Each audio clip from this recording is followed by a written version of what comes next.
Hello, this is Grant, and welcome back to episode 2 of Dead Rising 2 Master Run. Still getting back into doing this commentary. It's been so weird because I've had some downtime since the last one, because like I said, we had some technical difficulties I really wanted to work out before I progressed. Because I really want to make sure I can get these done and get them done consistently, so I'm kind of glad I took the time, figuring out how I can record longer sessions, simplify my work process, and just try and keep everything a good, same, consistent level of quality. Plus, I want to be able to get these done like in groups. Before, I had this issue where, because it would take so long to make videos, I would have to like kind of string it along where I need to finish tomorrow's today, and then the day after. Whereas now, I'm hoping I can kind of pack it all together. So, okay, I know I can schedule just like a whole day off, shoot a whole bunch of videos, and be done for the week there, so that I can like manage my own stuff in my own life.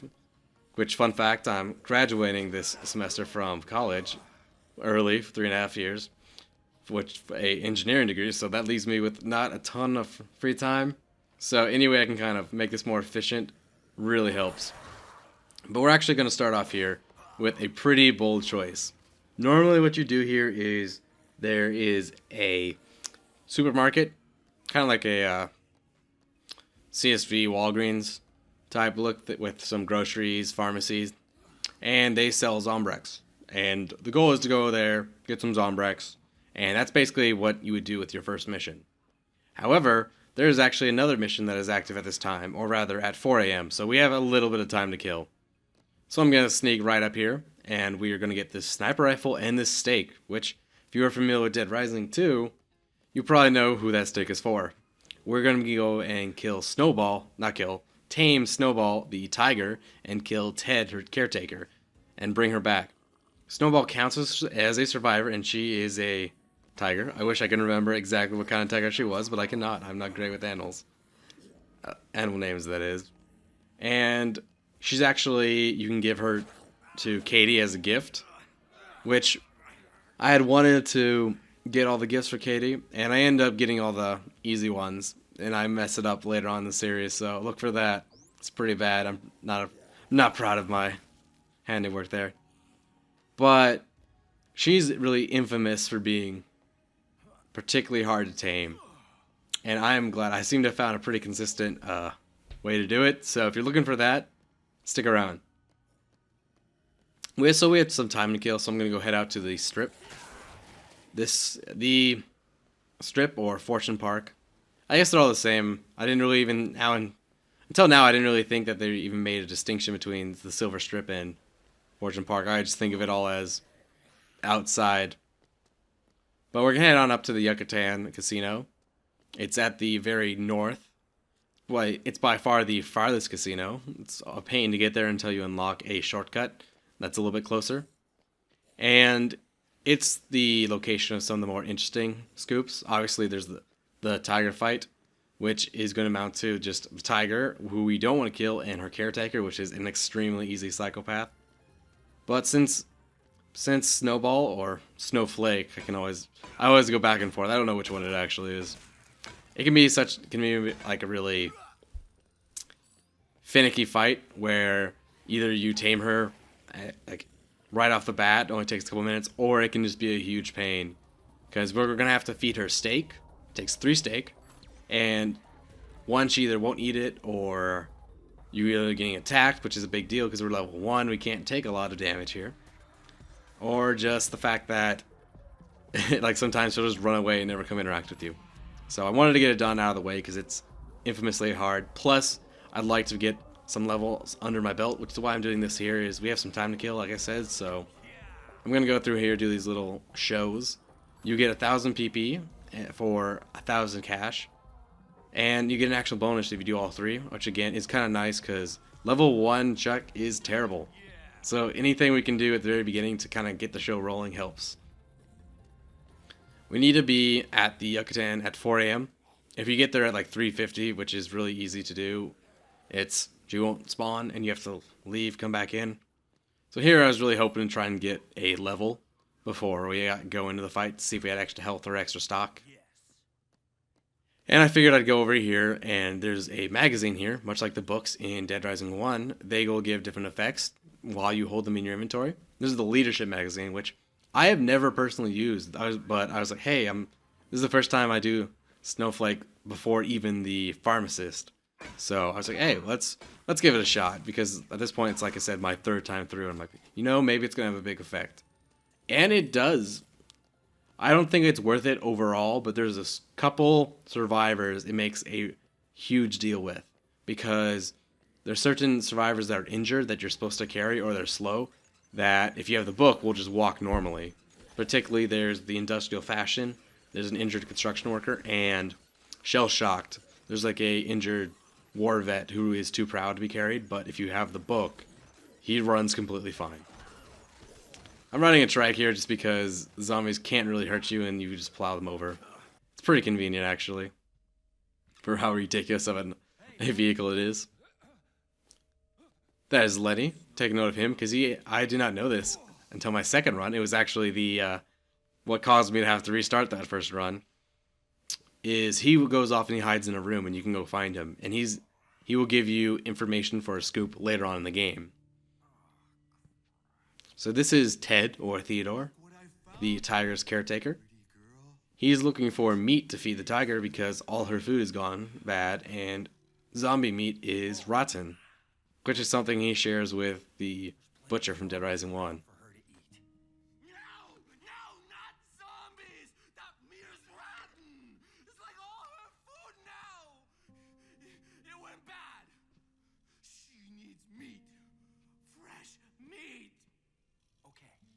Overall, I like this fight. It'd be cool if it was more of a fight, because as you'll see, we're just going to tear through Ted. He's extremely easy, and we don't need to kill Snowball, so we don't even have to worry about fighting her. So Dead Rising 2 is co-op.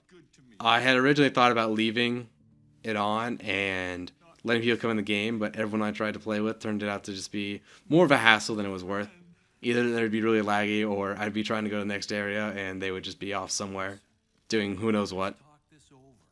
So, but sometimes I forget to turn off the co-op, because oftentimes when I'm at my other place I live, I don't usually have my Xbox hooked up to the internet, so it's not an issue. And then it's like, oh wait, I did connect. I need to turn that off, but I can't do that in the cutscene.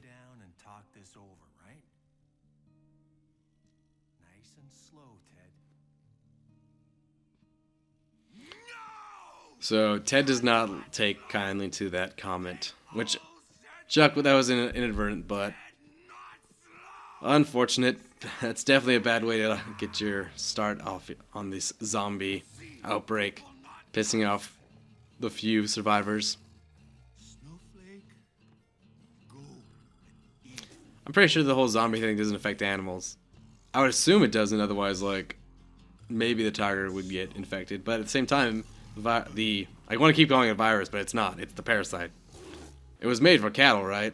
And I think I'm not quite sure how it worked. If I had to make a personal guess, I would think that it was bred for cattle, and then it spread to insects of the area, and then that, in turn, is what spread it to humans. But here, there's some handguns. We don't really need these as much because we brought that sniper rifle, but these guys will always be here. So you can easily use these handguns to take out Ted. This is a big tip if you ever played Dead Rising 2, is if you drink too much alcohol, particularly it's 3 alcoholic drinks in some time frame, Chuck will throw up, which means he's going to drop whatever weapon he's carrying and he'll stop, throw up, and that's going to happen every couple of seconds. Every like 30 seconds to a minute or something. But if you put it into a blender, even though I put 2 beers into a blender, it comes out to be a potion, or a juice, sorry. And that does not count towards your alcoholic limit. Also, when it gets to the painkiller juice, which is extremely useful in this game. Like I talked in 1, like the best way to fight some psychopaths is just to outdamage them. Well, that juice is the painkiller juice will give you basically a full heal. Unless, if you're level 50, it might not. And it will cut all the damage you receive under its effects by half. Which means there's just a ton of ways you can just straight up fight anything in this game, because they're dealing half damage and you just did a full heal. So cannot recommend it enough. Like if I was playing this at a high level, I would totally like take any downtime I have just to make a whole bunch, because they're really useful. Even if you don't need them, it's still nice just to be like, get some knife, gloves, drink the potion, and then just don't worry about fighting them. You just go up to them and hit X a whole bunch. Whereas if you're doing like some kind of weird gunplay, it might go wrong. So here, as Ted dies, he's offering himself to be eaten by the tiger. Kind of sad, but this is probably one of the better missions in Dead Rising 2 in terms of writing and just wow factor. It's a really cool set piece is the way I would describe it. But now we have part 2 of the fight. Snowflake is out. I think it's Snowflake or Snowball. I'll have to see when it comes on. As part of the cutscene or something, all the glass breaks when Snowball runs out. I don't know why that is, because you can't run through every window. But I'm sure it's just so she doesn't get stuck. Basically, we head over there. There's 2 stakes that we can grab right next to each other, and then one other just kind of on the ground. You need 3 to tame her. And there's another one in Von Brau, whatever that is. That restaurant next to this is. But since we have the one we brought and the one in there, that's all we really need. I'm actually going to go kind of heal up, collect that, and just get this process underway.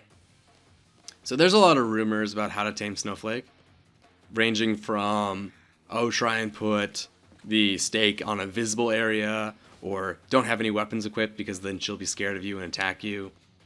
And none of those are confirmed. I can only speak from like what I have seen.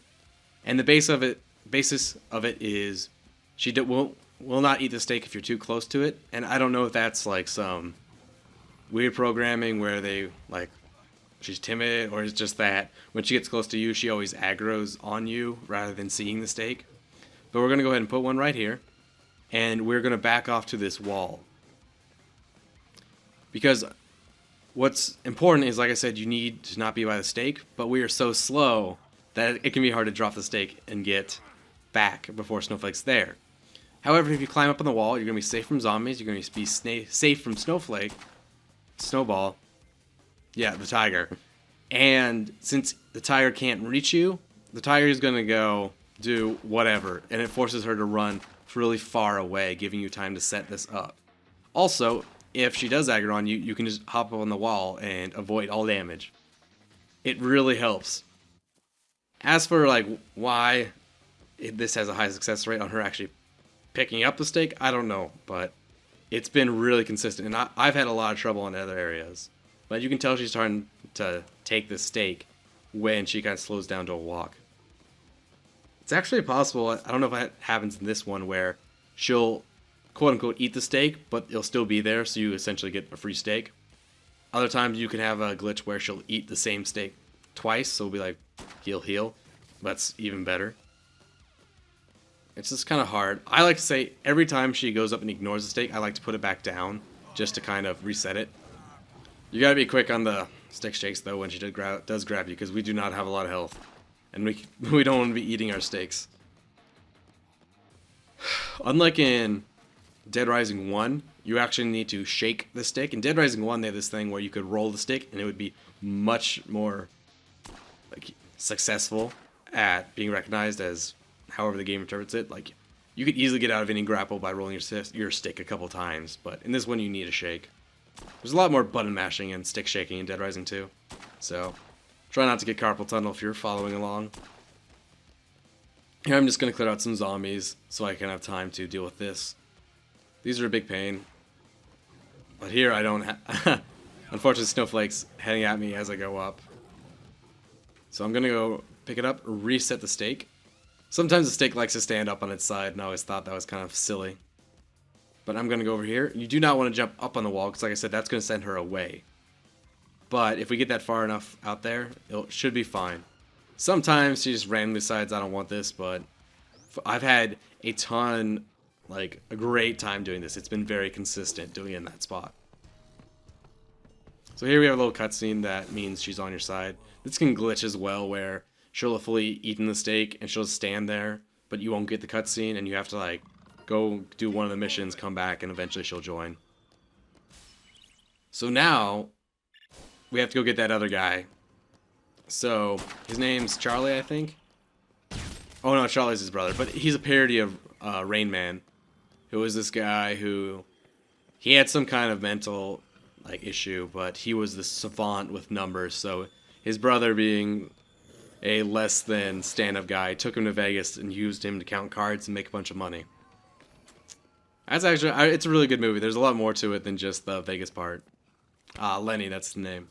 He's going to show you how to turn on the games in this casino. I give him the sniper rifle just because it's running out and it's useful for him to have.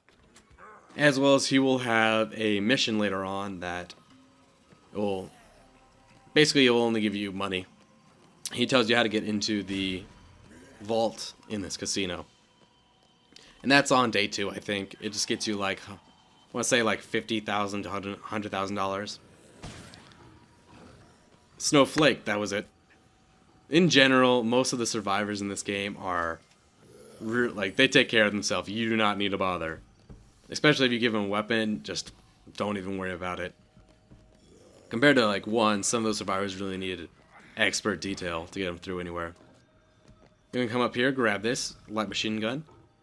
If you wait until after this, I guess it works kind of like an intro sequence with your first Zombrex mission. If you wait till after that, there's actually a Zombrex next to the light machine gun that will not spawn until we have the maintenance room key. Like I said, I think we're still in some kind of weird intro mode that stops Zombrex from spawning and you from entering maintenance rooms and stuff like that. But I believe that's a trigger is after you give Katie Zombrex for the first time. Lenny doesn't like to use that sniper rifle, but it's kind of funny to see when he does. Sometimes he just swings it instead of firing it. It's kind of odd. But we're just going to need to escort him back, and we're going to go pick up the pharmacist on our way there. Like I said, I know a lot of people have trouble with the tiger, so let me know if you had any good strategies yourself. I know before I would try everything because it's so inconsistent to get the tiger to do what you want. So I'm really glad, and it's one of the most proudest things I have going forward in the series is that I finally figured out a 100% success rate on the tiger. You would not believe, I'm sure, how many videos are out there that's like the tiger is freaking bullshit and them just yelling at it, tiger, as they try like eat the steak. So we're going to do some little item collection here. We're going to pick up that magazine, which doubles all food while you hold the magazine. We're going to pick up a bag of marbles and the stick pony. And those are toys for Katie, or gifts. And that's just so we can get a nice big influx of PP, or experience, and get some early levels, because 4 health and 4 item slots is not what we want. Alright.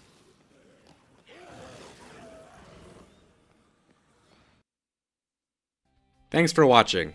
If you want to see more, check out one of the links below. Till next time, don't take your zombie safety for granted.